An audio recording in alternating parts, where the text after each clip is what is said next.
Voici toutes les bêtises que j'ai faites quand j'étais plus petit.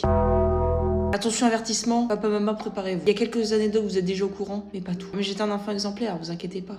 Bon, on commence d'entrée de jeu. Quand j'étais petit, je devais porter un appareil dentaire. C'est pas des bagues ou quoi, c'était juste mettre un palais, le retirer, tu vois, et tout ça. Et cet appareil dentaire-là, je devais le garder toute la journée. Et qu'est-ce que je faisais? C'est qu'à l'école, comme mes parents ne sont pas là, toute la journée, je ne le mettais pas. Et quand ma mère venait me chercher à l'étude, oui, parce que les gars, je ne partais jamais à l'heure de fin des cours. Je restais toujours 1 à 2 heures en études. Et bon, au moment où ma mère me venait me récupérer, j'avais toute une stratégie bien installée, encore plus précise que les stratégies du film Mission Impossible. À chaque fois que ma mère venait me chercher à l'étude, quand elle attendait à la porte, j'allais à mon manteau et discrètement, quand je mettais mon manteau, je prenais discrètement mon appareil dentaire dans ma poche. Au moment où je mets mon manteau, je faisais toujours ce truc de bien mettre ma capuche, mais en fait, je remettais bien mon palais et j'allais voir ma mère directement. Et ce stratagème a marché 1 année entière. Et le pire, c'est au moment du bilan avec l'orthodontiste, je ne sais pas ce qui s'est passé, c'est que le gars m'a félicité parce qu'il voyait au niveau des résultats que c'était parfait, comme si je le mettais tous les jours, tout le temps. J'avais même eu un paquet de chocolat et une médaille en or avec un petit bonhomme qui sourit. Alors que les gars, j'étais la pire arnaque du monde. Je ne méritais en aucun cas ces cadeaux. Ah les gars, c'était pas fameux, hein. Et je crois que c'est la première fois que j'en parle de ma vie. Quand j'étais petit, j'étais littéralement addict au chewing-gum Malabar. Je ne sais pas si c'est encore en vente aujourd'hui, mais je te défonçais le paquet. J'étais ce genre de gars où littéralement 24 heures sur 24, j'avais un chewing-gum dans ma bouche. Ça m'a tellement traumatisé cette période qu'aujourd'hui, rien qu'entendre quelqu'un mâcher un chewing-gum, ça me met tout de suite de mauvaise humeur, comme l'ASMR. Donc bref, comme dans mon habitude à l'époque, j'avais un chewing-gum dans ma bouche et à un moment donné, il n'y avait plus de goût dans ce chewing-gum. Du coup, qu'est-ce que je fais? Je le retire de ma bouche et je commence à m'amuser avec. Je fais des petites boules, des petites formes. On rigole,